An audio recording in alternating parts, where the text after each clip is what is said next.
People them blunt. People them blunt. Yeah, yeah. Spell club with two B's. People them blunt. People them blunt. Spell club with two B's. People them blunt. People them blunt. Spell club with two B's. People them blunt. We spell club with two B's. You know, weekends that require you to have sex do not let you eat. Oh, don't let you eat. Yeah. I'm gonna eat. See, and I don't have, I can eat. I can eat. But Child, listen here. it just don't give me that time to clean. Like, that clean out portion is like, If you want some of this booty hole, you're gonna have to understand it's gonna take me some time to clean out because I'm gonna eat. I'm not gonna starve myself on no dick. Sorry. But do you really like, yeah, I ain't got time. I ain't gonna hold No. you. If I gotta line up and I'm hungry, yeah, that hunger gonna have to take. Yeah, we're not doing that. Cause see, I've been disappointed too many times where I done starve myself for dick. Dick don't last for about 5 or 6 minutes, and I'm hungry, I'm upset, and I'm angry. But that's good because the 5 or 6 minutes is what you really want. Remember? No, the fuck it ain't. If I'm gonna clean my asshole out for 2 damn hours, Like 5 or 6 minutes. I'm saying, cause you know, a person really don't. We really, to be honest, I ain't holding you. We really don't want you us for 2 hours unless no, I don't want you you. are extremely horny. But the 5 or 6 minutes and then I gotta line up, I think that goes with the flow. If that makes sense. No, baby, I don't want no 2 hours, but I also don't want no damn 6 minutes. If I done spent an hour to 2 hours in the shower with a hose up my ass to get cleaned out for you, you better give me more than 6 minutes a But day. it's not just for him though. Well, for me, it's not just for him because I got a line. I got more than him that's coming. This is why I think I like being single. Oh, because okay. I see what you're saying now. There's multiple men involved. I got a caterpillar going. I'm just thinking about No, fuck that. Because well, you know. I know for a fact, even if he for 2 hours, one ain't enough. If I'm doing that clean out process and I'm trying to go, one. Yeah, that ain't enough. I know I need. It's like a can of Pringles. You can't just have one. You got to have multiple dicks. Well, look, don't forget the part. I bet you can't have one. Yeah. Okay, honey. We recording. Okay, let's start these questions. Let's get it. Ooh, what a way to enter into a conversation. It's time to get to know CORDAE. That's what I want. I want to get to know CORDAE. And I'm here to get to know Trap. Okay, so let's get it started. Let's get it. So, disclaimer, before we get started, because everybody say all we do is talk about sex. I'm looking directly in the camera. This is not what it's supposed to be. This is our conversation before the conversation started. Y'all just was privy to that in case it's make the cut. Yeah. All right. So I guess I'll start off with asking a couple of questions before we get into the conversation. Let's get it. All right. So one of my questions for you is, what was your upbringing like? Were you raised with a religious background? So I'm from the hood of Orlando, Florida. Okay, Florida. If you Google it, you definitely would know. I'm from Mercy Drive. Okay. I grew up in the Palms Apartments. I have 2 brothers and a sister. I am the middle child.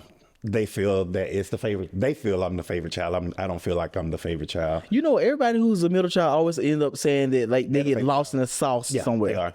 Because that first child, it seemed like all parents cater to, like they was the gentle parent, like, oh, come here. And then that second child is like, okay, he falls. And by the time you get to the last one, like, fuck this shit. You're alive. Yeah, it's okay. So yeah, I definitely feel like, well, my mom and my aunts always told me, it was like, yeah, you was the one.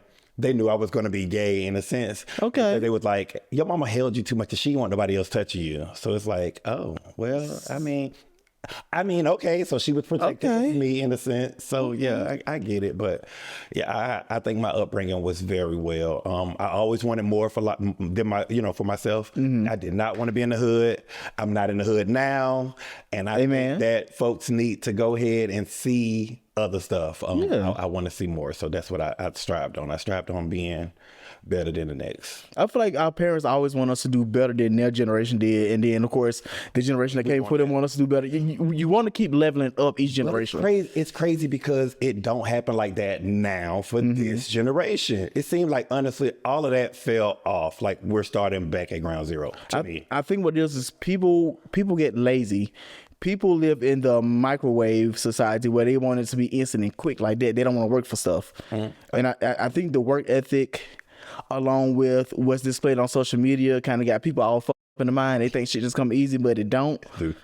And that's why people ain't elevating. They say it do. But I do have, I ain't gonna say a religious background. My mother went to church when she went to church. My grandmother, now she frequented the church. And if you came to her house, which we was there almost every weekend, you had to go to church. So for the most part, we went to church and Evangel Temple, Church of Nazareth, on Mercer Drive as well.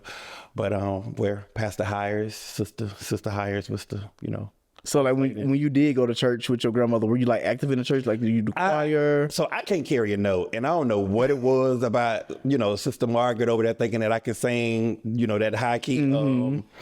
I got a piece. Yeah, I don't know how she let me lead that, but that didn't work for me. Yeah, that wasn't for me. What did they say? They said I was tone deaf. Well, people say now I'm tone deaf. It's what they say. Child, the old folks in church, they say, that's all right, baby, let them use you. No, I hate it. What about yourself? What talk to me about CORDAE. What's up with CORDAE? My upbringing was really simple. So from the ages of being a newborn up to 5 years old, I came from a place called Docena, Alabama. It's a real small place. We have some history there. So if you guys ever heard of Mouse College, which is a black historic college in Fairfield. So the original location for Mouse College was supposed to be in Docena. Docena was a really big coal mining community back in the day. Okay. But I was raised in Docena, with the elementary school out there, went to high school out there. My upbringing was simple. I stayed in a child's place. I played outside with my friends. I played outside with my cousins. But so after high school, did you stay or did you decide that you would need to get out of the small town? Oh no. So like I said, I stayed in Docena from the time I was like a newborn up to 5 years old. When I was 5, we moved to a place called Pratt City. What's that? Say that again. Pratt City. So Pratt City is in Birmingham. Pratt City is the hood. Anybody from Birmingham knows Pratt City, Inslee, all that is the hood. But I had a really great upbringing. I was really protected in my community, if that makes sense. I didn't really get in trouble. I didn't get suspended or none of that stuff. My mom was always on me. My dad was on me for the most part. When I moved to Pratt City, I did part of my elementary school there too. So I got to give you the whole history. So the beginning part, so from kindergarten, I went to a school called Crumley Chapel. Okay. And then my teachers found out that I was using my grandmother's address after we moved, so I got kicked out of that school. And I had to go to McCall, which was... Mind your business. That's what you tell them. They should mind their business. But it's okay, because I'm glad I got kicked out of that school, because my teachers there were so fucking racist. It was predominantly a white school. But I got kicked out. I ended up going to McCall Elementary, which was in Pratt City, and then McCall combined with a school called Scott Elementary, and they came up with Southampton Elementary. So I spent my second half of kindergarten, first, second grade, and half of third grade at McCall before it transitioned over to Southampton when they combined. Then I went to Daniel Payne Middle School. Left the city school system, went back to the county, went to minor high school, did there for my 9th and 10th grade year. And then my best friend, who was a drum major for Jackson Nolan, was like, we should graduate together. So I was like, you know what, cool, I'll come back to Jackson Nolan. Left mine, I went back to Jackson Nolan, had to switch over to the whole uniform system, which I could not stand. I was like, this is not going to... individual. Baby, this is not going to work for me. Can't be an individual. This is not going to work for me. So I left Jackson Nolan after my junior year, went back to minor high school my senior year, and I graduated from minor. So yeah. And then what though? After that though? After that, I went to college. Oh, what school? I went to Mouse College. Okay, come on. I didn't graduate, but I went. So okay, I see that you are going back to memories of middle school and elementary school. Did you find yourself like, some people say being gay is something that you was born, or that's born, it's born gay, or did you find yourself attracted to guys when you was absolutely? I think I always knew from the time I was a kindergarten up. I knew that I liked guys the same way I like girls. Okay. They were both the same. It was mutual. It was the same. Yeah. It was like, okay, she cute, he cute, everybody cute. But in a black household, the way in my black household, the way I was raised, it was always, my folks was making fun of the gays. They was calling them by their names, this, that, and the other. So I never felt comfortable to come out during that time. because it just we were taught that it was wrong. It wasn't right. The slang terms was used. Yes, a lot of slang terms was used that are not used today. Thank God for that. Yeah. But after, I want to say I was maybe around 19 when I came out to my family. Yeah. Oh, wow. Well, that was well after me. So for me, okay, so and once again, being in church, so I went to church with my stepsister, big up to Sandria. And I asked her one time, I was like, hey, does it make me gay if I find a guy attractive? You know, that was one of the questions. Because it's like, I see, let's just say, I see this guy here, he's very nice looking. And I find myself like, damn, like, not saying I want to. It's just like, hey, he's not, as a child, he's nice looking. I look more at the guys than I did the girls. Never told nobody else this story a day of my life, because it seemed as if being gay was something that was always talked about. Me, the running joke for me was I'm black as hell, and that I am I'm feminine. Okay, so get your feminine ass out of here. You effing agate. Like, it's just, I got all of this when I was coming up as a child. Not traumatized. I think it made me get thick skin, so I don't worry about what people say. But I always found it like guys attractive in a sense. And I was told that me finding the guy attractive didn't make me gay. It's just being honest. She said, I see girls as attractive all the time. If they're attractive, they're attractive. So me not acting on it, me not doing anything, I felt that I wasn't gay. And when I was associated with gay, being that I was always talked about, I felt like I had to lash out at people that called me gay. So I just... First off, big ups to your sister for like breaking it down that way, because it's such a double standard when it comes to males being attracted to males and females being attracted to females. It's when a female is attracted to a female, it's like, okay, cool, it's cool, whatever. But when a guy do it, baby, all hell breaks loose. All hell breaks loose. So big ups to your sister for that. Yeah, I love her for that. She did that. Yeah, that was good of her. I guess let me dig into another question. So we know that you have a military background. When did you decide to enlist, and what was the thought process behind it? And were you nervous about doing it? So yeah, okay, so I graduated high school. I'm finna say my age, it's finna show. I graduated high school 2003. I am class of 2003. Right. Go ahead and count them up. It's fine. Let's get it. Who said 2003? Damn, I hadn't even got to high school yet. Yeah, 2003, I was out of high school. I was graduating, walked across the stage. So I was sitting on the couch. I was like, yeah, I can't do this. I was supposed to go to South Carolina State University, and that tuition was $21,000 for a year. Ooh. Yeah. Not doing that. I said, Mom, what we gonna do? Could I get this? She like, boy, no. So the next month was July. It was the summer after I graduated. July came up. My birthday is July 22nd. And July 23rd, I turned 18 and I left to go to the military. The day after my birthday, I left to go to the military. Dang. Yeah, wasted no time. I was tired of like, I don't get how folks just get comfortable of doing the same thing over and over and not wanting nothing. Like, being broke is a mug. Like, let me tell you, to be able to not see that. And yeah, I'm not doing that. So I left and didn't look back. Like, yeah, 7 years in though. So what does your mom have to say? Like, because you know, like most parents, when they know they baby going to the military, they sometimes feel some type of way. Like, how does she feel about that? She was scared at first, only because you know, George Bush was in office at the time. So it was like, hey, my baby ain't going no, my baby ain't going to no military. He not going to no war. Like, it was like, hey, your daddy's on this check. Yeah, we was your daddy. Yeah, we was in the middle of the war with Afghanistan. Right. So yeah, he's not going to the war. No, you're the only child. You're the only child. I was like, nah, it's okay, Mom. If I have to go over there, I have to go over there. But I'm going to the Navy. The Navy is a ship, so you didn't worry about the fact of you having boots on the ground. If we had to fight the war, it would have been on a ship. We shooting missiles back at land. So I was fine in a sense. But it is, I'm gonna tell you what's tough is experiencing this again. So it's like deja vu for me, because now my son is in the military. Damn. Yeah, 21 years old. And now we have another president that's in office that's doing the same damn shit that's going on. So we gonna pray. We definitely gotta pray. Have boots on. We definitely gotta pray for something crazy. So let me just say thank you for your service. Yeah, appreciate it. Because you were so brave. Because little old me, baby, it was fun. I could not have done it. Yeah, I think that you could. I think that honestly, me personally, I think everybody should have to go to the military. It do builds character. No, I think it should be. I think it should be. You know, it just gets you where you need to be, and it makes you appreciate other things in a sense. I think you should have to though. Everybody should have to be enlisted for 4 years. Get your 4 years in, and you can also reap the benefits of getting the disabilities if you get a disability. I don't think that's a bad idea for like today's generation, because these damn kids, they need some. They want to shoot. They want to shoot something. They want to shoot something. Go shoot and be shot. No, or folks in jail. You know, the folks that's incarcerated, or the president's children. Yeah, send them first. You can't send them first. But yeah, I think that's a good little thing that we should do. Yeah, I can see that. I got one.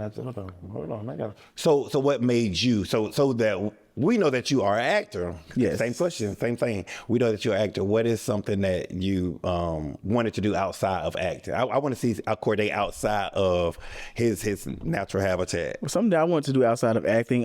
So when I was in middle school, I was hell bent on watching everything that was HGTV and TLC while you were out. I just knew I was going to go into interior design. I knew I was going to be an architect. I knew I was going to do exterior design. I knew I was going to be doing like some type of landscape designing. Like I just wanted to do anything that was design, even including fashion design. I used to draw all the time.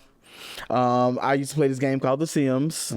I played The Sims solely just so I could build houses and decorate the houses. I get it. When I tell you, like, I just come break it down. Somebody like the computer just break down. Absolutely. If I catch a damn virus or something between The Sims and LimeWire, my computer stayed catching viruses. Yeah. But no, I just knew I was going to go into interior design. Like I loved it, and it still ain't. It's not too late for me to do it because it's still something that I kind of still want to explore a little bit. Because the way I do things in life is, if I think about it, I try it. And most of the stuff that I try, I end up becoming really good at, i.e. acting, porn.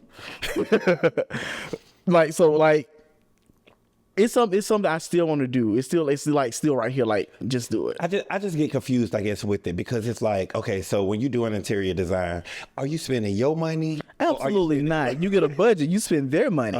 But the thing, but they still got to pay you for your services. Exactly. That's too much. If you go to somebody's house and you cook a meal for them, they're gonna give you. You're gonna have a budget set aside where you're gonna have to buy food, but you don't want those people to pay you, right? Of course. It's the same thing with interior design. You get a set budget. You guys agree on the budget. You try your best as their designer to stay within that budget, but they have to pay you by your fee or whatever you charge an hour. Add your fees in those things, baby. Don't come back. That's not how that works. But you can't come back to me a second time to say, okay, so I done gave you this much money, then you come back to me and say, hey, I need this bill. Unfortunately, when you're working with certain and I have not gone to school for this shit, but I watch a lot of HGTV, so don't take my advice to heart.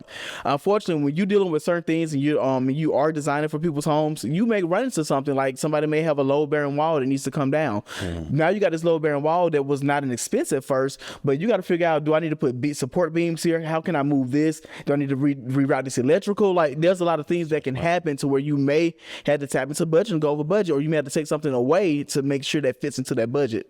So it's a lot that goes into interior design if you pay attention. Nope, don't want it. But it's interesting though. It's a beautiful thing. And honestly, I would love to go spend somebody else's money to make something look beautiful. I agree with you. When you think about it, at the end of the day, when you go home, your home is your safe space, right? You feel you don't feel comfortable anywhere else the way you feel comfortable in your home. Agree. So just imagine being able to give somebody that comfort and that beauty in their home, and you did that because it's almost like your contribution to the world in a sense. I get it. Yeah. Because you're giving somebody peace. But yeah, I definitely want to tap into that. I still want to tap into that. So my third, look, he got a friend out there. If you got a friend out here, that he can, look at. I'll come help you redecorate your house just to get the experience. He is charging. But I'm gonna charge you that just help you redecorate. You gonna buy all the shit. Yes, you will. You decorate. I'm not licensed. Hey, I'm not licensed, and I'm not charging y'all because y'all not gonna sue me and say I done fuck some shit up. No, you just helping. Exactly. I'm gonna help you for free with your house. Wes, you got some shit you want to design over here behind that camera. Okay, so third question. And it kind of goes back to what you kind of just mentioned. So this is a good segue, I suppose. Okay. So you've shared pictures of you and your son on social media, which I absolutely adore the relationship that you guys have. That's my bestie. What is your journey into fatherhood? What has your journey into fatherhood and raising a young black man been like? So it's honestly, it has been life. It's just living. Honestly, you go one day at a time. Nothing is said as to like people say there's no manual for how you be a father. The things that I've experienced in life, my dad didn't go out to play sports with me. He didn't play basketball with me. He didn't, football and that sort of stuff. So for me, I found it was something that I was supposed to do because I didn't have it. So I put my son in soccer. I put him in basketball. I put him in baseball. I put him in everything. Karate, like all around the book, he was always involved.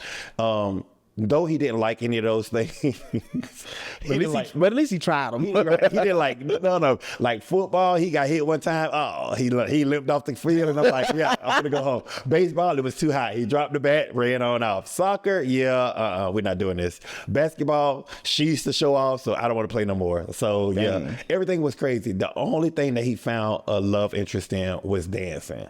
He loved dancing, and what's crazy is, that was my passion at his age and going up. So it was always emotional to see him embracing something that I love. So it was like, damn, how does shit work? Like, how does it work? How does a person embrace something that they know nothing about in your whole life and they become one with it? So yeah, I appreciate, that's what I appreciate in fatherhood, is the fact of them being able to grow and become their own selves authentically. And it has nothing to do with, So like, if you had to give your son any piece of advice, especially with him going into the military now, okay, what advice would you give him right now in this moment? Be you, be true. That's it. Okay. You got it, baby. Be you. I got you. And I'm here. I'm gonna be here. Win, lose, draw, indifferent or other, baby. I'm here. I don't care. I got your back regardless. I'm gonna let you know, but I still got your back. I love it. Like that is, honestly, I think that's probably one of the most beautiful things in the world, is having your father to support you with no conditions. Yeah, I love that. Oh, Jesus. One of these days, one of these days, I'm gonna be somebody's dad. So I got a question for you then. Yeah. So,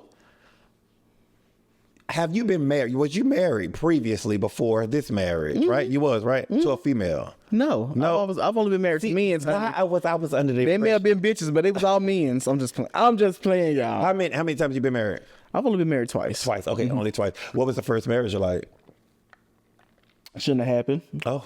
Too fast? Was you young? No one that it was too fast. So me and my ex-husband, we were together for about almost 6 years. Okay. And that's long. It was. And we had started doing the things. We were saving money together. We had brought a house together. We were doing the things. However, I found out that he can keep his dick in his pants. And at the time when I found out he could keep his dick in his pants, I was completely 100% faithful during that time. Ouch. So that tore my ass apart. This is actually before we got married. So this is where I feel like I'm not even gonna say I made a mistake. This is where I should have stuck to my first mind and moved the fuck on with life. He cheated on me before we got married. That's when I found out about everything. So you found out after you was married? No. I found out before we got married. Oh. And still got married. Left him. Moved out of our house, went back to my mom's house. I was doing okay for a minute. Like, of course, I had my moments, I was sad and stuff, but I was doing okay. And I moved quick. So when I left and went back home to my mom's house, I knew I couldn't stay there for long. So I literally went back out probably like maybe a day or two after I moved in with my mom and went and applied for an apartment. I got approved for that apartment, paid my deposit for that apartment. Let this man talk me into I'll probably say like maybe a week after that, I let this man talk me into having the conversation, because I was ignoring the fuck out of him. I was like, I don't want to talk to you. I don't deal with you. I want nothing to do with you. He was like, well, I need to talk to you. I want to talk to you, blah, blah, blah, blah, blah, blah. He just kept pressuring me to have a conversation. We had a conversation, and this man brought up out of his mouth, what if we just go get married? And my ass like, well, bitch, you always wanted to be married, and you do still love him. I was like, okay, whatever. Let's just do it. Oh, how old was you, CORDAE? Because I want to slap you. I was 29. I was 29 the first time I got married. However, at the time, it felt like a good idea. But like, I had already had a conversation with my ex. I let him know. I said, when you cheated on me, you lost a lot of trust, and you broke something in me that I don't think that I can repair, or you can even help me to repair. Went through therapy, did all the things, but I had to let him know, you're never going to get the same version of me that you had before. And I don't think he believed it. Because, baby, I became ruthless. I'm not even going to lie. After he did what he did, I didn't care no more. I was like, yeah, I still love you, but I don't really care anymore because now I'm gonna look out for me first, and I'm gonna look out for what benefits me. I started cheating back. I started cheating like crazy. So you say back, so you still knew he was doing some dirt. I don't know what the fuck he was doing. Honestly, I don't really care at that moment because I was in my Gemini mode. I didn't give a I was cheating like crazy, and I'm talking about I was cheating with niggas that was way better, had way more money. Why marry and then start cheating on them? I was young-minded. Okay. I was very young-minded, and at the time, honestly, I thought that I was gonna be able to make it work and kind of stick to it with him. But then it was like, no, bitch, he played with you. You don't deserve that. Look, he played with you. You don't deserve that. And honestly, and so like we kept going back and forth, and then we got into a really, really big argument. I was actually it was my first time coming out here to film for a movie I was doing. And we got into a big argument the 2 nights before I got ready to come out here and film. It was a Wednesday. I packed all my shit up. I left the house. And that was the last time I went back to the house to live. I went and got my own apartment. I started going on my life. And we was going to try to work shit out. But it had got to the point that I was like, you know what? I don't want to work this out with you. I went and filed for divorce. So how long did you end up staying together? Me and him? Yeah. We were together for a total of about 6 years. But our divorce, like in between this time is I guess I'm trying to find out is like between the cheating and the marriage, everything happened. This is like within like a week or two span. Like this happened really quick. Okay. And the thing about it was, we were actually planning a ceremony. We had them win the venues. We done hired a wedding planner, all this type of stuff because I just knew I just wanted to do this big thing. Because we went to the courthouse and got married. We went to the court. He asked me in the car to marry him.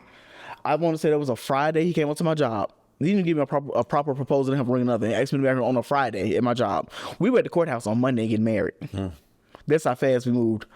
But when COVID happened, everything shut down. And when I tell you, COVID was my biggest blessing. That was my biggest blessing because being in the house with him for that long period of time, I realized I don't like you. I do not like, and I'm not trying to sound funny when I say that, but it's like I love you as a person, but I don't like you as my spouse. And I think that this is draining me more than it's adding to my life.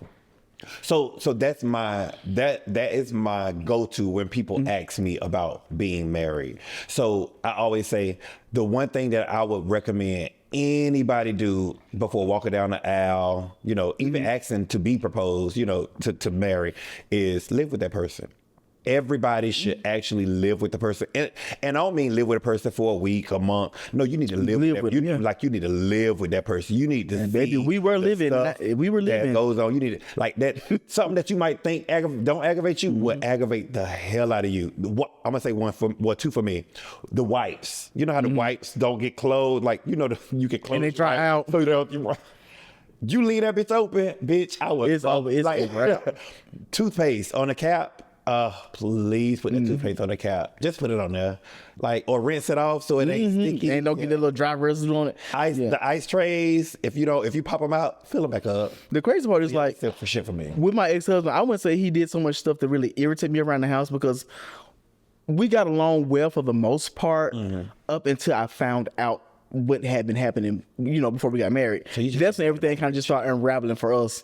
And I was like, yeah, I can't do this. You couldn't get over the cheating. I thought I could, but I couldn't. And I lied to myself saying I can get over and I can forgive. And this ain't to beat him up and nothing like that because I don't think he's a bad person because we both were young at the time. I do think he's a good person. He just was not a good person for me. But to me, 29 ain't young. He's younger than me. Oh. Okay. He's younger than me. He's like 3 years younger than me. Okay. So, but he's still. But yeah, I'm not gonna consider the YN in a sense to me. I'm not gonna make him out to be like a horrible person because we went through what we went through. Well, he was. He may be good to somebody else. You had to divorce him. He may be good to somebody else. He just wasn't good for me or to me. Facts. So I had to move on. When I moved on pretty quickly, and I've not looked back. Okay. Thank God for that. I fuck with it. I mess with it. Yeah. Let's see. What else we got up in here? So you already are pretty established, as we know. So in that, do you create short-term goals for yourself? And if so, can you share what some of those are in this current moment? So I still would consider it a long-term, but a short-term goal is to honestly go back to school. And I don't want to. Oh God, I don't want to. Because I'm tired of school. You gotta do school you gotta do all the way to 12th grade. I felt like being in the military was another form of going to school because you had to train and learn. Then I had to get out of school, and then I go back and get my dang on bachelor's at the University of Central Florida. Shout out to y'all. So then it was like, I don't want to go get my master's. So I'm thinking I'm going to go get my master's. Honestly, that's another 2 more years. You can do it though. I don't want to. So would you? I can't use ChatGPT like the other folks did. Well, don't be plagiarizing. We don't want to do that. But so when you go, because I'm not gonna say if, but when you go back to school to get your master's, are you planning on doing like campus courses, or are you doing online? Online, strictly online. I'm too busy. I work a 9 to 5, Monday through Friday. Yeah, I don't have time. See, that's my thing. When I tried to attempt to go back to school, I tried to do online, and I just think for me, I need to be with the people. In the seat. I need to be in the seat because like I'm so hands on, and then like being online, my attention span, it's just I don't know, I can't do it. Well, okay, so I'm gonna say with online, it's only because you can take 1 or 2 classes and you can pace it at the pace that you need to versus the fact that like right now, if you say I got a acting gig that I got to go to. Like you can, if they say that the courses is due after the fact, you can do it after the fact. You being in seat, you have to be in seat. Attendance do count. So I think that it's best for folks that is, actively working and doing stuff. You need to. I think if I could do like maybe a hybrid type of thing, I think I'd be okay. Because that might be good too, though.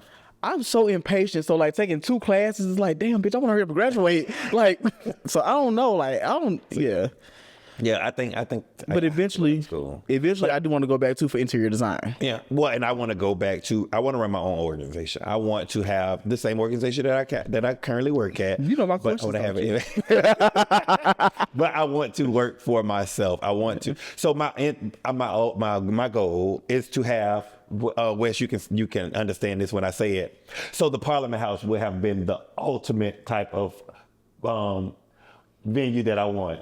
So it's a club in itself. It's hotels that can cater to the fact of people being homeless or sheltering. The pool. It's something that was enclosed that can cater to the LGBTQ, community. And I think I wanted something that, it could have a clinic on the site. It can have all the stuff. Yeah. It can have all the stuff that I would want. And I want all of that to be catered to us so we didn't have to go out and feel uncomfortable because it wasn't there. Almost like his own little community. Yeah, so I love that. That's my goal. Like I've always wanted to like work with like the LGBTQ youth. Yeah. Oh, I would love to work with the youth, with the babies. When folks tell me, and I love them, that's why I love my mom, man. I love my daddy. If I had experienced half of the stuff that these folks go through as a child, like my mama kicking me out the house. Baby, I didn't experience that, so I can't really. I didn't got the house a couple of times, and I'm just saying, like, I my heart goes out to you because it's like no, but it wasn't for me being like gay or nothing like that. I was getting kicked out of the house because I just didn't want to do what the fuck my mom wanted to do at the time. But that's the thing. I guess I didn't do that. I was definitely a mama's boy. Hell, a daddy's boy too, because I'm the only child, granddaddy. But I did everything I was told. I always feel like follow the rules. Yeah. If you go by the rules, everything will fall in place. You ain't got to worry about anything that's going on because, hey, you get everything that you want. So if you follow the rules and going on, it's you can go further with them on your side. Well, all I know is when you open up this organization, please tap me in because I definitely want to be a part of all of it. I want everybody to be a part of all of it. I need everybody in. It's so much money to be not made, but to give into the community, to pour into the community.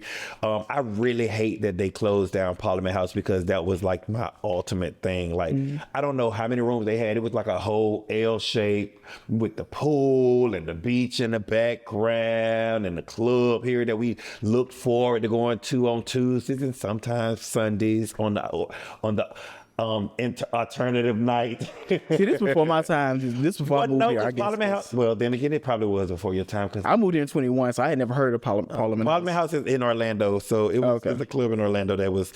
It honestly was supposed to be a historic little situation, but they went bankrupt and. Dang. Big up to them. But yeah, that's my goal. And if I can do that here in Atlanta, that would be dope as heck.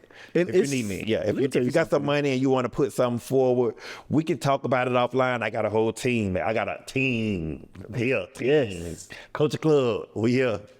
But no, like it's so crazy because like it's so many abandoned buildings here in Atlanta. Thank you. And I'm like, just donate this so people can use it. Like, listen, the one off of I can't even think of that exit. It's right there in Jonesboro, going down 75, headed towards Morrow. The hospital's right there where the baby got pulled up attached from their head, God bless his head. But right directly behind that, it's a little place I was looking at. I don't know if it used to be a fire department, but that's something like, like so many spaces. Yeah. Clinics, that's closed down. I can use that space. However y'all want to do it. Abandoned apartments that's over there off of, it's a couple. Like, talk to me. We can make it. Let me tell you something. Like, so it's so crazy because the other day, where was I leaving from?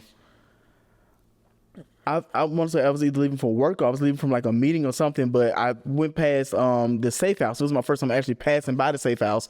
And I tell you, like, it was so many people lined up out there, and it kind of it struck something in me. It was like, as much as I complain about shit, I have nothing to complain about. Thankful. I'm I'm sitting in my car watching these people lined up to go into the safe house to get a bed, and I'm getting ready to head to my house.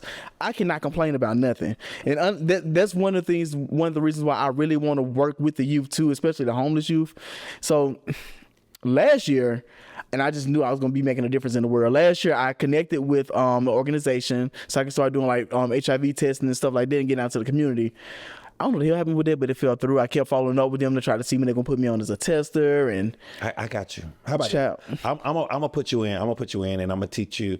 And as a matter of fact, you don't have to be certified. You don't have to be with the organization to get certified. You did get certified? Yes. Okay, so yeah, you don't have to be with an organization to get certified, as well as you can order the test yourself, because because I'm like, doing what we do in the industry, I feel like we have an unspoken responsibility to push sexual health and prevention. I just feel like this is needed in our community. We don't talk about it enough. Everybody likes to glamorize and have a fantasy about having sex with you, but they don't ever want to have that discussion about sexual health. Agree. And doing content, again, we have an unspoken responsibility to make sure we keep ourselves safe and to keep people around us safe, and to also educate the people who support us, who are fans. Let's try to keep them safe too. So that's the reason why I actually reached out to the organization and that I thought I was going to be making a difference with.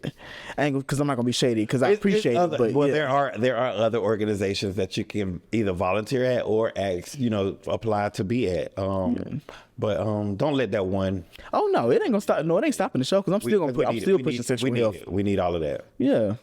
What's my next question? Let me see. Since we already on that, I did want to know this. As you know, I do know your husband. Yes, you do. Everybody knows my husband, man. He's a popular man. Before you guys was married, how does the lifestyle of being married to the current guy that you are with? Shout out to him as well. How has the lifestyle been treating you now that you're found love? Of course, a lot of people know who my husband is. But when we initially met each other, I was already doing content. So he approached me on Twitter under the DADDIDECENT page or whatever, and we were just having regular conversation. It wasn't nothing really sexual, nothing like that. But when he first approached me, I kind of was ignoring him because I had so many people in my inbox already, and I'm like, I'm not paying this man no attention. I just got out of a marriage. I don't want to talk to I don't want a man. But yeah, so I was ignoring him, and then he was persistent. He just kept on sending me messages after message after message. I said, all right, let me reply to this boy. Started having the conversation when I was like, oh, interesting. This is different. Right. I kind of like him a little bit. Okay, so we have more conversation, and he says, how would you feel about going to the movies with me? I was like, you know what?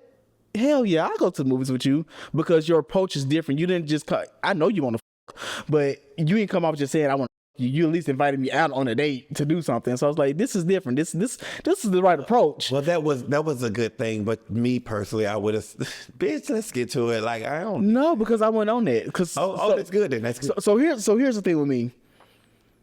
If you are approaching me on a tip to where you want to actually get to know me and date me, I put sex all the way out of my mind. It's on the back burner because I want to get to know your mind first. Okay. Now, if you hit me up and you say, let's hook up, I already know what your intentions are. Let's just do it. I don't mind it, but I'm really like straight to the point. Like, if you want to date me, let's talk about dating stuff. I don't have to, because I want to get to know you first to decide if I want to you or not. So with him, Of course, he thought he was gonna get something on the first date, but he didn't. So he was. I did. So he was like, well, let's go to the movies, whatever. All right, cool. He asked me about going to go see the Candyman movie because it had just came out, and this was on September 26th when we went to September 26th, 2021 was our first official date. So right before the movie's like, you want me to come pick you up and I'll take you to movies with me? I was like, no, I don't want you to come to my house because I don't know you. I will meet you there. And I told him, I said, if you try some shit, please believe my gun is on me and I will shoot the fuck out of you. Gosh, why you so aggressive? I wasn't aggressive. I was just being real because niggas is crazy out here. And I had never like really dealt or dated somebody from Atlanta. And I already heard rumors on how y'all get down out here and stuff. And I don't. I'm from Florida. We know that now. But I didn't know that then. So I know how. So you know what I'm saying. So like just me being cautious and taking the precautions and stuff like that. And of course I let my roommate at the time know I'm going on a date with this man, so she can have my location and stuff just in case something went left. Went to the movies. We had a really good time in the movie theater. We didn't do nothing. I cuddled up under him a little bit, and I think that kind of that's what caught him. It was just a little snuggle up, just to being real dainty. Held and stuff. his hand a little bit. Just a little bit, being dainty. Just with the armrest there, or with the armrest up? No, the head was resting on his chest. Honey. Lift the armrest up though. Oh, and see, that's what got him. You got clothes. It was the head been on his chest. That's what reeled him on in. Terrible. But see, he thought he was gonna get some sex tonight, but I was like, nah, this is fun. But no, he didn't get no sex until probably like after the second date, maybe. But this is like a couple of weeks after we actually did our first date. What was the second date? Second date was Papa Do's. So he took you out to eat. Absolutely. Y'all went out to eat. Both of y'all, both of y'all ate. We did. Absolutely. I wasn't planning on getting fucked or doing no fucking, honey. I get that, but a date to me ain't taking me out to eat. Me. I'm very Southern. Hell no. And if you're gonna date me, we gonna date. No. And me and my husband, we still date. That's good. Yeah. But so we went to Papa Do's, whatever, and then he was like, well, I got something I need to tell you. I was like, oh shit, here we come with the bullshit. I was already preparing myself. I'm like, it's finna be some shit. He was like, well, I do need to let you know I have a boyfriend. I said, are you fucking kidding me? So apparently the boyfriend had gave him permission at the time to go see other people because they was going through whatever the fuck they was going through. And I was like, you know what? Okay, cool. I put my phone out. I text my homegirl. I said, bitch, this man, I'm finna order all this expensive shit. Do you want something? Because I'm finna order this food, get my food, and I'm finna come home. When I tell you, I did not want to talk to him no more after that date. I just knew at that time I was not gonna talk to him no more after that because I'm like, I don't deal with this shit. I'm not nobody's third wheel. I'm not nobody's secret. I'm not nobody's side piece. Bill up? Because why are you asking me on a date? You got a boyfriend. You got a boyfriend. I got you. I understand. So yeah, but we kept conversating or whatever throughout the dinner, and I stayed throughout the dinner, whatever. We went our separate ways. I didn't talk to Drew for probably about 2-3 weeks almost after that because like I'm not dealing with this shit. I'm not gonna be in nobody's drama. And then I don't know what happened because I'm gonna keep it real with y'all. When I met Drew, I was talking to like 3 other guys. So you had a boyfriend too? No, bitch, I was single. I had literally just got out of a relationship, out of a marriage, and I don't play with them titles. So I was getting to know people, and the reason why I did it that way is because every single time I've ever gotten into a relationship, it's always been because I always focus in on one person, and I'm giving myself the opportunity to get to know other people. Could I ask a question, and I don't want to be messy with it? Be messy. Was JB one of the persons that you was talking to? Who the fuck is JB? Think about it. JB, initials JB. Baby, say the name. Jason on Facebook. No, I ain't never dated my trainer. What? I don't know why I felt like y'all was going in, baby, because y'all used to take a lot of pictures together and it used to be so cute. That's my trainer, darling. Well, me and Jason been working out. Jason was at my fucking wedding. Now don't. I mean, it's not that it couldn't have happened, but yeah. You know what I'm saying? It's not that it couldn't have happened. The folks don't fuck they trainers. They do. Right. Okay. Jason is a great guy, but me and Jason would not have meshed well. Jason is from New Orleans and he's a little spicy. I'm from Birmingham. I'm real spicy. And as much as I love Jason as my trainer, we probably would have fought. No, I want him to choke me up sometimes. Like Jason. I'm saying Jason, okay. Not to be another. I just want. Sometimes that's what I be wanting. But I let him know that. I'm gonna let him know that on Monday. He knows. And I reiterated on Monday when we train. He knows. I just saw him yesterday at the crawfish bowl. I gotta get this right, so I might have to book you. Okay. And I might, I do sleep with my trainers. Okay. But anyway, I was talking to 3 different men. Okay. 2 of which was content creators already. I ain't gonna call no names out. But no, baby, I'm not calling no names out on this camera because it's messy. But you was talking to them. You're not dating, or you married to Drew now. Anyway. Oh, well. I'll tell you off camera. Trying to get y'all some tea. I'll tell you off camera. But anyway, I was talking to him, and I was talking to another guy who was heavy into the pageant world. But every last one of them displayed something that was a red flag to me. Yeah. And little by little, they just started dropping. I was like, I don't want to talk to you. I don't want to talk to you. All 3 wanted attention. I can't talk to you because this is too much for me. And then Drew ended up being the last fucking man standing. Yep. No content creator, no pageant, no ballroom. I reached out to him. Mm-hmm. Yeah, he had qualifications. Really good dick. Amazing dick, actually. But reached out to him because I was like, well, I haven't talked to you in a couple of weeks, and this is where I'm at, blah blah blah in life, blah blah blah. And he was like, well, I broke up with my boyfriend, this and other. I was like, oh. And from there we rekindled and we started talking every day. Did you let him know that you ordered a whole bunch of stuff on his tab? Yeah, I do. We had this conversation a couple of times already. That's rude. I still feel like that's rude. It's like rude. No. It's like calling folks to. No. It's rude to have a boyfriend that asks me out on a date, knowing you got a boyfriend, and I didn't know if I got there. But hold on, he was trying to be truthful because he did. He seen that it was getting ready to go left with the boyfriend. So he was trying to make set his next palette in life because he knew that it was finna go. Baby, I appreciate all of that. Okay, because now you I appreciate all that, and I appreciate all my lobsters that I ordered that night too, because they were very good and delicious. And I'm sure my roommate appreciated her doggy bag. She probably be happy. I'm sure she was, but no, like Drew he's a really great guy. Of course, we all have our faults and things like that, but he's a stand-up guy. But yeah, so he lasted. He lasted, and then Yeah, you got we here right now. What you think? All from a DM on Twitter. Why everybody that talking about content creators can't get married? We can't have relationships and stuff because we all hoes. They love the hoes. They marry the hoes. This whole married. Let me see. What was my next question to you? Keep that shit. I don't want it. Okay, and we kind of tapped on it a little bit, but I'm going to read it anyway. And pretty much it was just saying that you and I both share a passion for our community and sexual health. Okay. You have been doing some really amazing things with, I want to say, is it Anise? Am I pronouncing it right? Anise. You've been doing some really amazing things with Anise Inc. What can you tell us about the role that you have with Anise?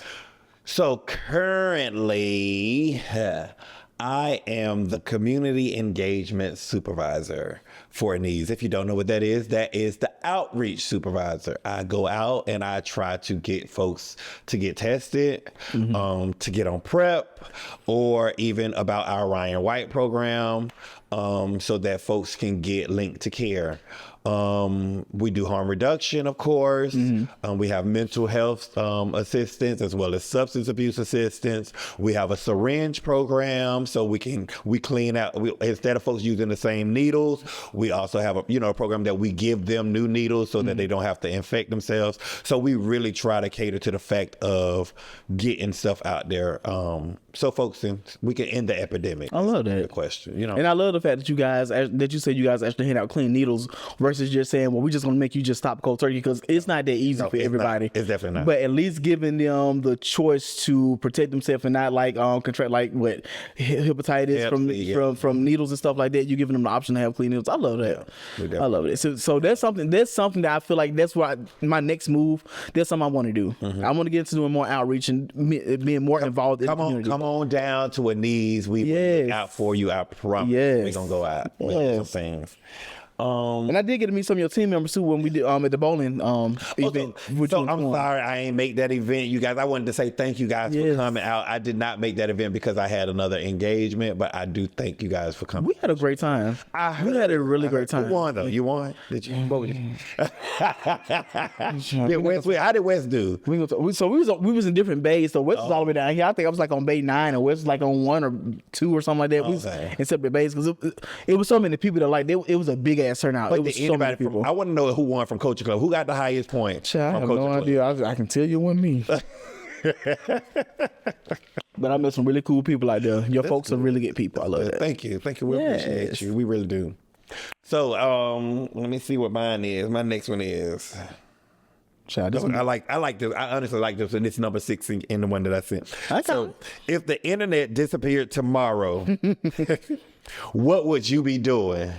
And I know you said interior design. I want to go away from interior design. If the internet disappeared tomorrow, I would probably still be doing what I'm doing right now. Oh.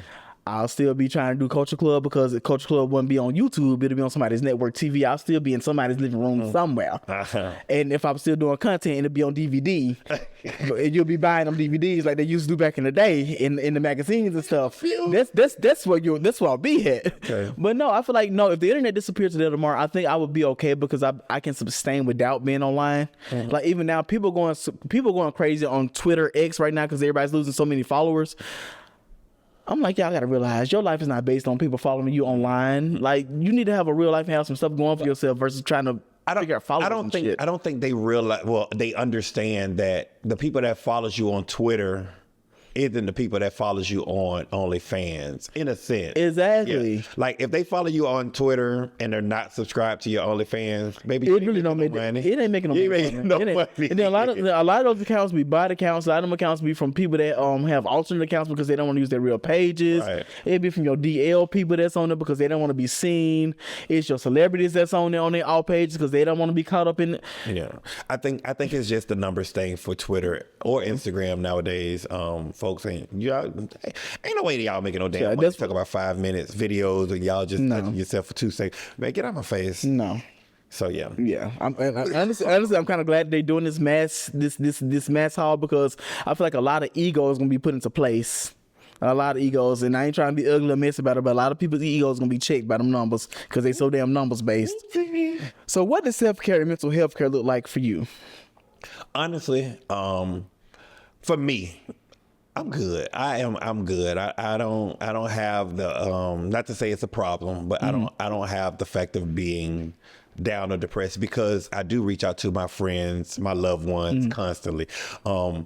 My coworkers ask me, they ask me if I talk to my mom. I honestly talk to my mom. We talk every single day. Oh, my sister lives with me. My niece lives with me. You know, so I have my coping mechanisms when it comes to family. As far as friend, I have a best friend that lives in California. That if I pick up the phone in a drop of a dime, 2:00 in the morning here in Atlanta, he gonna pick up the phone. If I'm in jail, he gonna kick me out immediately. Yeah. So I think that I have a community for me to be able to speak out how I need to speak out, to talk to who I need to talk to, and do the things. And also, hey, I work at a needs, so we have a mental health counselor as my supervisor. That if I need to sit in her chair, I can talk to her to get further. No, I love that you actually take advantage of it, the resources that you have, because so many people don't have those resources, or they don't think they have those resources because they are afraid to ask. That's what it be. It be to the fact of people not wanting to use the resources. Sometimes we know that sometimes we just need to talk. It don't be nothing major. It probably won't be, sometimes it is financial for some of us, but for the most part, we just need to vent, to let it out, to tell the world or tell somebody the things that we are going through, and you don't feel comfortable with doing it. And it's crazy how people don't feel comfortable with doing it with somebody that they love and they care about. Yeah. And it's crazy. So it's crazy that you said, because like a lot of my friends and stuff, when I talk to them about doing therapy, because I've been to therapy a few times, and if I feel like I need a touch up or tune up, I'll go back. But I always tell my friends I have an open door policy with them. So if you need to talk about something, vent about something, and you don't even want me to say nothing back, so you just want me to sit there and listen, I'm going to listen to you, because I don't know if this conversation may be the one conversation that may take you from jumping off a fucking ledge. Come on. So I don't mind being on the phone, even if you're repeating the same shit I done heard you already say 7 times already. I'm here. I'm gonna sit here and listen to it. Even if my friends text me and say, hey, well, I'm feeling like this today, I'm gonna try to, I don't care what I'm doing, I'm finna stop, I'm gonna reply back to them right there in that moment, because I don't want to wait till it's too late. You know what I'm saying? I want to let them know that they have me and I'm there and I'm actually listening to them. But back to answer Wes's question about mental health. No, it's your question because you had about mental health too, so go ahead. Today, I'm feeling really good. Like I have my moments to where sometimes I'll get into like those modes where I feel like I'm getting depressed, but I'll catch it before it gets into depression. And I think that's been working for me very well because and I think we all go through this. Like sometimes I feel like I'm not where I want to be in life to be my age, or this ain't going right this week, or this week the finances don't look the way I want them to look. And I think we all go through that every now and then. We do. But when I get to those points, I surround myself with my husband, of course. I surround myself with my family, my friends, and shit. Most of the time, I feel like most of the time when I'm getting into those places, it's almost time for me to film Culture Clubb. So I get to surround myself with the guys for at least 3 or 4 hours on a Sunday. Gotcha. So I'm good, and it resets me every single time. So mentally, I think I'm good. Yeah. Well, listen, you can go ahead and make sure. I know I am a part of the Culture Clubb, Yes. brotherhood, but if you need me, I am here. I'm here to talk, communicate, listen. Just honestly listen and let you get it out. Advice, if you need advice, and I can help you on advice on things you can do, I'm here for that too. Absolutely. Right? So, Absolutely. What you got for me next? Woo! Shall we get these questions? So when we linking up? Because still doing content. Are you still doing content? As of right now, but okay, so this is so funny. Yeah, we can brought this up. So I was on set, and of course, my husband films a lot of my content for me. I was on set filming with this particular content creator, and I was already annoyed and irritated. I ain't getting into the details. I was already With the annoyed. content creator. Okay, go. I was already annoyed and irritated before I got there. And when I got there, it really didn't make it no much better. So I'm on camera and I'm performing. Of course, I'm doing what I'm supposed to do. My husband's like, "Are you okay?" When we got in the car after we finished, he was like, "Are you okay?" I was like, "I'm fine." He was like, something was different. He was like, you look dead in the face when you was filming this time, and normally you don't look like that. I was like, well, honestly, I'm kind of tired of it, because I'm getting to a point to where I want to just step behind the camera and not be in front of the camera as much. And so he picked up on that.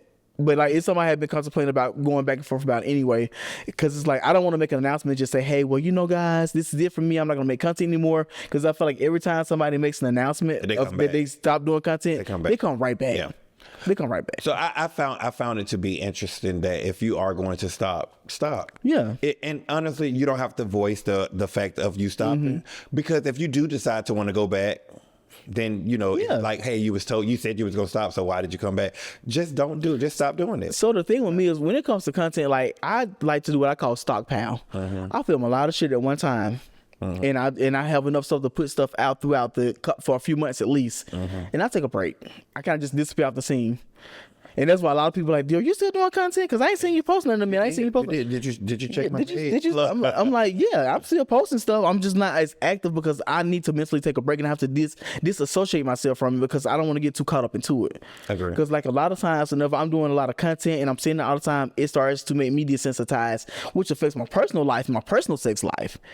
And when that starts happening, I'm like, no, bitch, I got to pull back. I got to pull back. So I'm going to add on, because I see we are talking about this. Do you get asked the question from your lover or people that you've been with? Because with me, you do this on film and you don't do this when you're with me. Do you get, like, you ain't fucking on me, or excuse my French, I'm so sorry. You ain't doing me like you do on the film. Absolutely. But absolutely. How do you cope with that though? So for me, and my husband, he pretty much understands now to this point, but my husband, he doesn't get daddy decent in the bedroom. Okay. He probably never will get daddy decent in the bedroom. Never? No. My husband gets CORDAE.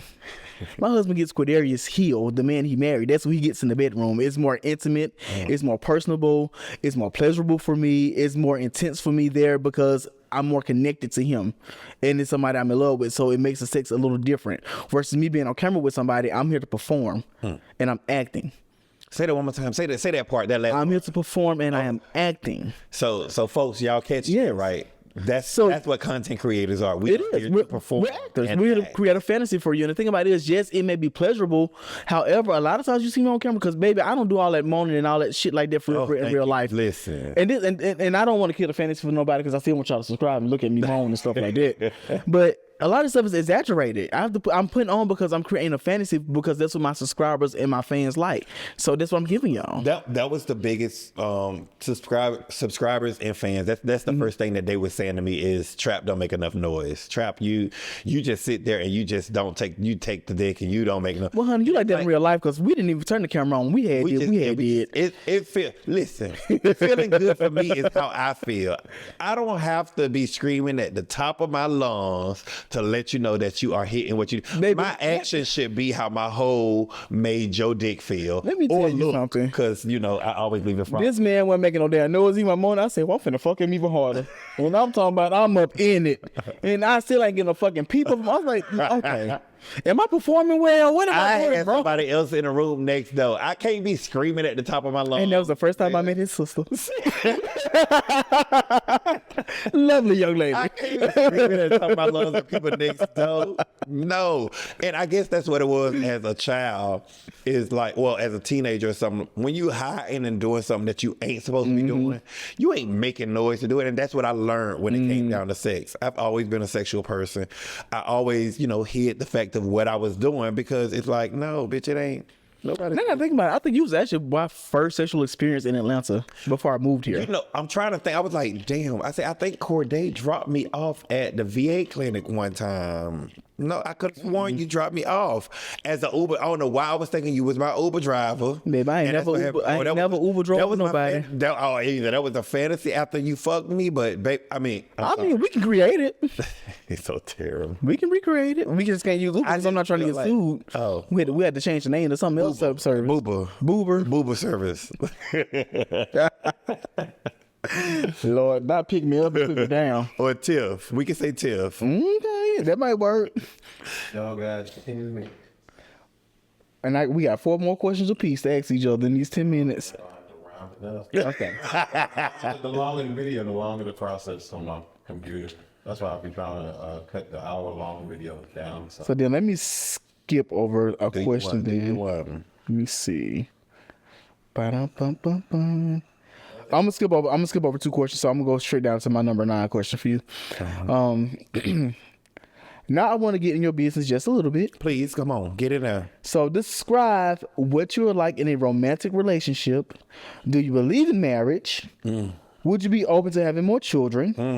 And is there a special somebody currently in your life? Let me go to that. Make sure I get all of them when I get. This question number 9. Okay. So a romantic relationship for me, honestly, I don't see it.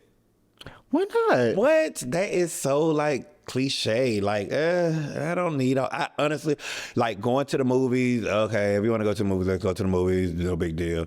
You want to go out to eat? Listen, you take me out to eat, I'm not fucking on you. I'm telling you now, I'm going to eat and we're not fucking. Because, that's okay. No, it's not, because I know. I'm going to say this. You want to fuck. Me dating. One of the, folks be like, okay, so he has to have money. He have to have a house. He have to have a car. My first one is he has to fuck me good. Like, number 1, I need all of that. I am very sexual. I don't want to cheat on you. I know that if the dick is small, I'm not going to want to be with you. So for me, sex is in my top 5. Okay, so we know that you use your wood because clearly you got a child. I do. Would you be open to dating somebody who's fully versatile, or would you date a verse bottom? I would date a fully versatile person, but I would prefer a verse top. So if y'all going out to eat with this fully versatile person, and he just decide he want to nibble, you can just fuck him. You ain't gotta get fucked. No, I won't, because every time I'm fucking, I want some dick. I want to feel. You want to be okay. You want to be intimate. I want to push my whole out. I need to push my whole out. Yeah, I need to release. I'm not wearing no panties. Stop. Pause the camera. I believe in marriage. I do believe in marriage. I don't believe in me getting married again, but I believe in marriage. I believe in the sanctity of marriage. I think that it's a beautiful thing. I think when people want it, it is lovely. I've never been to a wedding, ever. Really? Ever. Never been to a wedding. Been to 2 weddings my entire life. Yeah. But I've never been to a gay wedding. Never been. Including my own. I keep going to the courthouse. Look, that's what mine was. Mine was at the Justice of Peace as well. Yeah. And, the divorce was as well. So, big ups to that. I love it. But yeah. Never been. Don't care about it. It's okay. Would you be open to having more children? Honestly, I want a girl. I do want a daughter. I don't see myself having sex with a female to get the daughter, but I do want her to be of my seed. I don't want. So what do they call it? Would you in vitro? Yeah, I would, but I'm not gonna pay all that money for it. Yeah. I mean, you can always get your little turkey base and find you a good old lesbian couple who want to have a child and just say, take the sauce.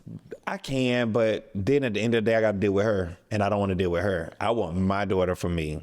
See, I'm kind of there too, because I want kids. I want at least 3 kids. My husband, like, we might be all right with 2, but I want at least 3 kids, because like I want to. If you really get a boy and a girl, you good, or twins. It's perfect. But I also want my children to carry my DNA. He doesn't want kids to carry his own DNA for whatever reason. I do. But I want my kids to carry my DNA. Me too. And I want my children to, I'm not going to say I want them to act like me, but I want them to be able to get on their daddy nerves just as much as I get on his nerves. If that makes sense. I agree. I agree wholeheartedly. And not to say I can't take care or adopt. I would definitely be open to it. But it's just something about having your own, because it's yours. Yeah. It's your, Yeah, I would be open to adoption too, but I wouldn't want to adopt any child that is older than 3 years old, because by the time they turn 3, they already start forming memories, and no shade, but that's a lot of teaching and learning and undoing. Yeah, teenagers, I don't want. You can cancel that, throw them back, take them back. You don't want it. The only way I would want to adopt a child that's older than the age of 3 is if it is a family set and I don't want to break up siblings. That is the only way I would do it. But if it's 6 of y'all, I can't adopt everybody. Y'all gonna have to stay with y'all later. Just give me somebody that maybe got 1 or 2 with them. But yeah. But your last part of that question was, is there a special someone in your life currently? No, there isn't. There won't be. I'm out here. I'm for the streets. Okay. Yeah. Well, what if you find somebody who's just for the streets? What if you find somebody who's for the streets with you though? Well, and y'all can both be for the streets together. They gonna have to be at the cross section of that street. So I'm gonna be here, and they gonna have to be here, and we gonna have to meet here every now. So he can be on 10th, and you can be on Piedmont, and y'all cross. We can do that. We can cross every now and then. Okay. Yeah. But as far as I need you to. And I guess Keke Palmer, Whoopi Goldberg, and all of them was saying it great for me. If I do get somebody, let's just say love happens for me. You need to have your own place. You need to be able to travel to me, i.e. have your own car. And this isn't being me being superficial. I need you to be able to go home when I need to be at peace. Let me tell you something. So I really appreciate people like Cheryl Lee Ralph. If you heard her husband live in different states and different places. Yeah. I appreciate Raven and Miranda. They sleep in separate bedrooms, but they live in the same house. Yeah. Honestly, I think having a separate bedroom from your husband and your spouse probably can save a lot of marriages. Oh, yeah. Because you can go to your place and they can go to theirs. Yeah. But no, I need them in their own place. Well, no, I can't live separate from my husband, because I need my husband. I need my husband in my house. No. And honestly, because if I wake up in the middle of the night and I want it, I need to be able to get it. But and I don't want you to have to call. I don't want you to have to get in the car to travel. How about this? How about y'all buy some land? Y'all be putting the had a 2 separate house on the bridge. He got his spot. You got your spot. That might work. I don't know. It's just something about the fact of I need to be in peace. Because some people, like, I get off of work sometimes, and it's like, even if I have a guest or a visitor at the house, oh, you didn't talk to me today. It's like, yo, like, come on. Like, decompression is a must. Like, honestly, I think that's probably one of my favorite things I love about my husband, because he is a low maintenance type of husband. And when I say low maintenance, it means that I give him attention, but he doesn't require a lot of attention. Okay. Drew likes to read his books. Oof. He likes to listen to his novels on his Ray-Ban glasses. He don't be bothered himself. He likes to be left the fuck alone. And I leave him the fuck alone until I get bored, and then I want to bother him, and then he'll bother me back, and then that's just what we do. I love the fact that but that's beautiful. We have peace in our house, and we can entertain ourselves without having to entertain each other at the same time. That makes sense. If that makes sense. That makes perfect sense. Yeah. Honestly, if I could find something like that, I probably would be open to it, but I'm not. I'm not looking for it. Having my husband is like having a black cat, and I'm like a golden retriever or lab, if you want to call it. I'm the golden retriever. He's the black cat in the house. But yeah. What is something you had to unlearn to grow? Something I had to unlearn to grow is to not humble myself. But hold on, wait. I think humbling yourself is a good thing. But why no, it's not. You had to unlearn? Do me a favor. Go to your phone right quick and go to Google. Type in the word humble and tell me what the definition says when you read it. No problem. I'm gonna do exactly that. And then you'll see exactly the reason why I had to unlearn humbling myself. Why humble keep on picking up? Maybe I ain't typing up. Okay, humble definition. Let's see. Let's say humble bumble, baby. That ain't what I want. Humble definition. Baby, the age trying to show. Yeah, I'm just telling you what it is. Okay, so get out of there. Humble describes a modest, non-arrogant person who does not feel superior to others, often holding a low opinion of their own importance. I'm sorry. You can stop right there. Baby, I would never hold a low opinion of my importance because I'm always going to be the most important thing to me in any room. Because if I'm not important to me, how can I tell you that you're important as well? If I don't feel important, how can I make you feel important? I would never humble myself against anybody. Now, what I can do is I can show you gratitude. I can show you compassion. I can show you empathy, but I'm not going to humble myself. I'm not going to make myself feel less just to make you feel like you're more. I'm never going to do that. Okay, so I'm thinking you're taking it, I guess we're taking it too literal in a sense. You have to take things literal. No. Words mean what they mean. Sometimes we have to sit back, honestly, and this is me.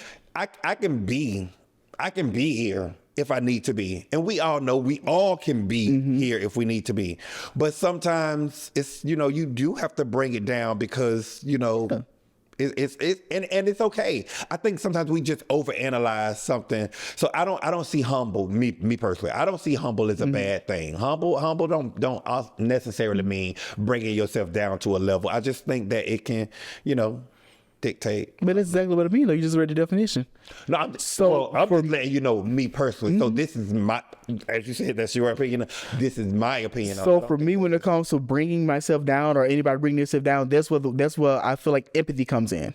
If I'm empathetic, that means that I can kind of meet you at a human level to where you are mentally. But it doesn't mean I have to bring myself down to meet you there, if that makes sense. I can show you empathy. I may not understand your background or your walk or the reason for you being a certain way, but I can empathize. You can. And I can do that without having to humble myself in a sense. I don't have to make myself feel less important to be able to empathize with you. Agree. You don't. So that's why I say I had to unlearn being humble, because so many people. So for me, most of my life, I've always been told that sometimes I can be too much. I can be too this. I can be too that. What does me being too much have to do with your personality? If I'm too much for you, that means that you're not my type of person. We're not my right type of person. But I'm not gonna make myself feel less just to make you feel comfortable. Oh well, and I guess that's what it is. I guess it's to the fact of comfortability.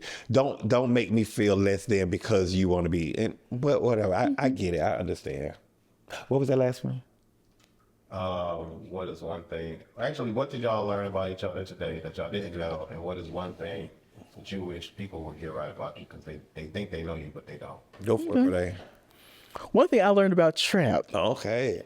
Well, I kind of already knew. I knew you like to fuck a lot. I knew that part already. I can do it every single day. But what I did not know is that you actually went into the military the day after your birthday. Yes. So that's new for me. Yes. What I did not know is... Because we just talked about so much stuff. It could be one standout. Just one stand. Well, that's my one standout is that you went to the military right after your birthday, right after turning 18. For me, CORDAE, what I learned about CORDAE is that you've been married to a man twice. Yes. I know you probably said it on the show several times, but I honestly had in my head that you had married a female first and then a man. And then the second question is what? The biggest misconception about you. About me or CORDAE? Both of y'all. What you want people to know. Okay. The biggest misconception about myself is that I'm looking for love. Wes said that. I'm not. You look for Mr. Right Now, not Mr. Forever. Yeah, I just need to, because I'm going on. I'm telling you, after I get it, I'm going. And yes, I am a very sexual person, and I look at sex over love in a sense. And I know that I probably shouldn't, but whatever. No, if it works for you, it works for you. But I do. I want to say I do appreciate and I love the fact of how you and your husband is. It is a beautiful thing to see you guys at the live show and how he supports everything that you do. It is a beautiful thing, and I am so in love with that. Maybe let's just say down the line, 5 years, I might find something of that nature. Yeah. Honestly, when you're not looking for it, that's when it comes to you. Because I guarantee you, I wasn't looking for that light skinned man. I wasn't looking for no man. I wasn't looking for no man at all. I was fine. Well, you was Let me tell y'all something. I feel like I had so much more money when I was single though. I love my husband, but I feel like, baby, every holiday, you got to buy something. Birthday, listen, you got to buy something. But the way that man spoils me, I feel like it's only right to spoil him back. And it's cute because, like, even with Mega Body, to see Mega Body's relationship, that is a beautiful. Yeah, I love they it. grow. Yeah. Well, I love it. So yeah, I think a misconception of me that most people have is that I'm fucking every and anything because I do that's content. Creators in general. They think that's all. They feel like that's all we do. That's all we worth. And I hate to have to repeat it all the time, but I feel like I am so much more than that. If you actually take time to really get to know CORDAE as a person, you will see that I'm so dope in real life. You will see that I am very. I'm a sweetheart for the most part. I'm not gonna let you run over me, but I'm a really sweet person. But I can say, though I might talk this shit about how much I love sex, it's not something that happens every day. Yeah, I can't. Like I said, I can. I would. But it's not something that happens every day. I be tired. My back be hurting, my knees be shaking sometimes. Sometimes I don't feel like having to get no shower to clean out if you want to top me. Like I just you said you should, right? I agree. Yeah. My jaws be hurting sometimes because I don't want to. I'm not sucking your dick longer than 3 minutes. I Like don't so, want to lick. I don't want to lick on you. Sometimes I mean, I'll eat your ass all day, but I'm not don't gonna be sucking. No, I don't. I'm not all day. I don't want to. Just I'll do that. I'll do it whenever I want to. Yeah. Yeah, I agree. Listen, I'm cool with it. Yes. I guess we was bold and blunt today. Now we're not. We was bold and blunt. Yeah, we were.